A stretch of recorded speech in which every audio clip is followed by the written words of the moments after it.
Okay, magandang gabi na. Ngayon ko lang nakuha itong mga package ko. Unboxing tayo. So ibig sabihin, nasa bahay na ako. Balik tayo sa unboxing kung ano itong mga ito. Actually, binuksan na ito ng anak ko. Ma-confirm kung tama yung delivery. So tignan natin kung ano ito. Number 1.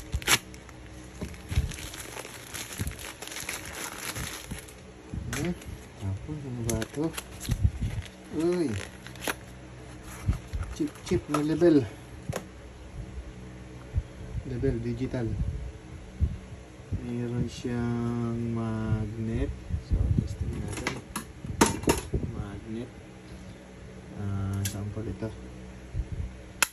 Uy, dinidikit. So may battery ba ito? Sensya na, medyo madilim. Yun lang, walang battery. Wala akong battery. So level to sa pagka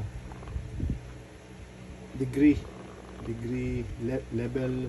level, ewan ko ano ba tawag nila, digital level box yan tawag. So yan, tapos may manual na level, tapos digital, makikita mo ko ilang degree. Chip. Mga tools. So ito alam ko natin dalawan to, pero makita niyo yan. Ito ano ba to?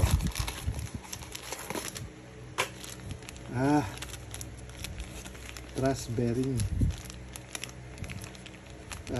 Meron kasi ko naisip, ang tagal ko na itong in-order, mayroon dumating, ang tagal lang dumating. Lalagay ko to sa ilalim ng disc spring ng regulator para pag pinihit hindi gumagalaw yung spring, hindi siya para pag pinihit. Experiment lang, pero meron ng regulator na gano'n na may truss bearing. So tingnan natin kung anong pwede natin gawin dito. Truss bearing. Ito, ano ba ito?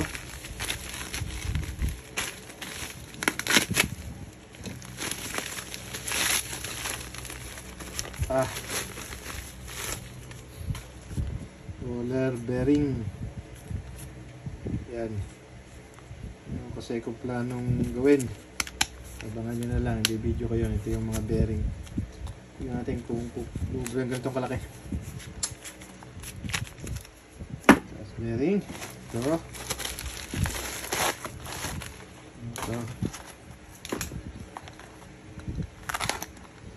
Ang piraso.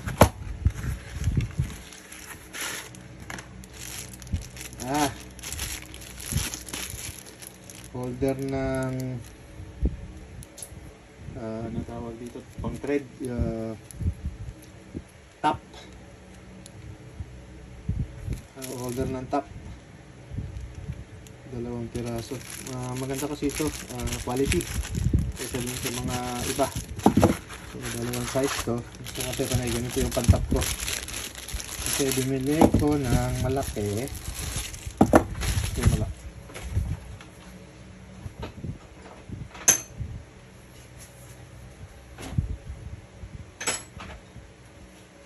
Ito yung isang low quality, ayan yan yung oblong na. So, bumili ko ng malaki, pang malaki, ayan So, kamukha nito yan. Maganda siya. Quality yung pagkagawa sa murang halaga. So, tools, yan. Dalawang tools. Ito, binili ko ito. Hindi ko ito gagamitin. Titignan ko lang ang build up. Kasi gumagawa nga ako ng regulator. Kasama siyang may spare. Kasama din aling key. Tignan natin aling key dahil pipilitin ko. Ayan. Kasama yung spare. Kasama din siyang mga disc pang adjust ng setting. Ayan pressure setting. So ayan yung itsura. Sensya na madilim. Ang setting nito ngayon ay 850 PSI. Ito kasi, alam ko, pag luwagan mo dito, change mo yung posisyon ng ulo. Plano kong gayahin ito sa regulator ko, sa mga ginagawa kong regulator, para ma-change ko yung ulo, yung posisyon ng mismong posisyon ng pita. Ayan, change yan, kasi katulad nito, yan, oo nga, magagalaw mo ito kasi ito yung papunta dun sa chamber pero andito yung pihitan din. So nga, magagalaw mo itong posisyon nito, pero yung pihitan hindi mo na magagalaw. Gusto ko magagalaw mo din to kung saan mo gusto ipaling, kung sa gilid mo ba i-adjust, sa ilalim or sa ibabaw. So yung purpose ko kaya ako binili ito, pero maganda siyang quality. Double o-ring din yung pitan niya. Maganda siya, in fairness. So yan, binili ko yan para ano lang, yung kopyahin. Maganda, maiksi siya compare dito sa China, isang China, pero China din to.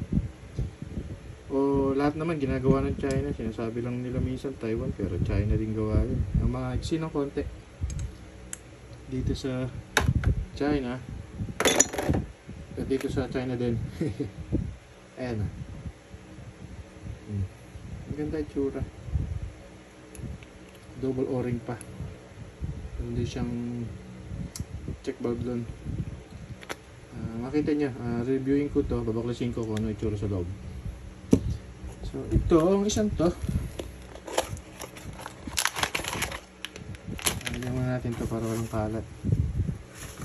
Tapon na yan. So may spare na kasama, ang ganda. Ma-adjust mo din yung pressure kung anong gusto mong setting. Pero for now, nakaset yun ng 850. Ito mo dyan to, kasama din siyang allen key tsaka spare, pero double siya. Yan, adjustable siya internal, dito mo i-adjust. So gusto ko dito yung buksan at makopya. Gawin ko itong maiksi, baka kalahati na lang nito matira dito. Kukopyahin ko din, pero yun lang adjustin. Allen key, dito mo i-adjust mo yung pressure. Reviewin ko din to, pero nagde-develop kasi ako ng sarili kong regulator. Meron na rin ako makukuha ng siguro ng mga matitibay na o-ring, kasi pag regular o-ring talagang hindi tumatagal, kailangan talaga polyurethane. Although mga spare nito yung regular o-ring lang, ang polyurethane lang itong part na to.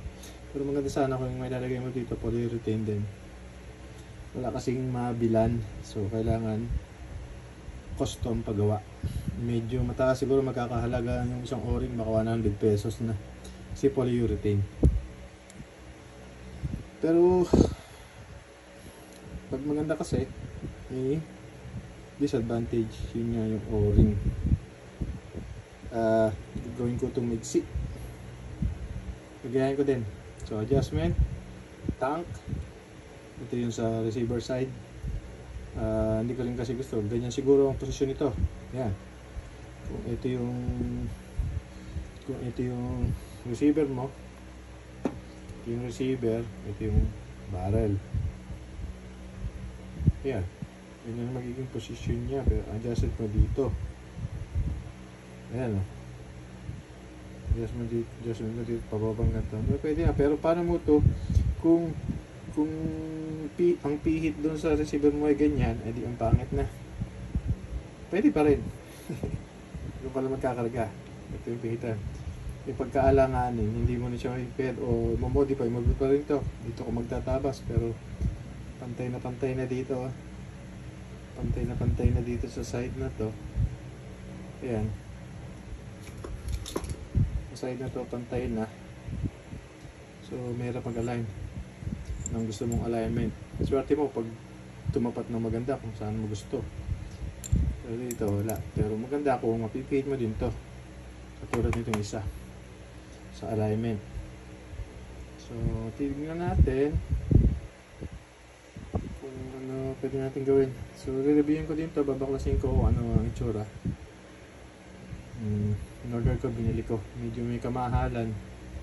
Pero nagde-develop tayo ng regulator eh. Tignan natin kung ano magagawa natin. So yun lang ang aking unboxing ngayon. Hindi na ako masyadong nilipon dahil hindi ako nakapunta ng Indonesia. So sa mga naghahanap sa akin, naghihintay, andito na ako sa bahay. PM nyo na lang ako kung may kailangan kayo. Kasi mayroong naghahanap sa akin na nagpapabili ng hand pump at saka tripod. Ay, ito palang mga bearing na to. Sabihin ko na, gagawin ko ito sa hand pump, yung lalagyan ko ng motor, yung nagbobomba siya. Tapos 24 volts ang supply niya, yung sa mga drill lang ang ilalagay mo. Yung drill na ganito. Ito, ganito kasi mga gamit kong mga battery sa yung portable drill. Salpak mo lang ito, paandarin mo yung bomba mo. Yung nag-up and down, marami sa YouTube nun eh. Gagayahin ko yun. Pero astig ang gagawin ko. Meron na akong mga materyales doon. Kahit maaari, walang welding. Hindi ako mag-welding. Panay bolt on lang. Okay, yun lang ang ating unboxing. Sa mga naghanap sa akin, PM nyo po ako. Baka hindi ako magtagal din dito, mga 2 weeks lang. Re-renew ko lang yung passport ko kaya ako umuwi. Puno na ng wala namang paglalagyan yung mga work permit kaya uwi muna. So, yan lang ang unboxing natin ngayon. Thank you, gumawa lang ng video. Salamat.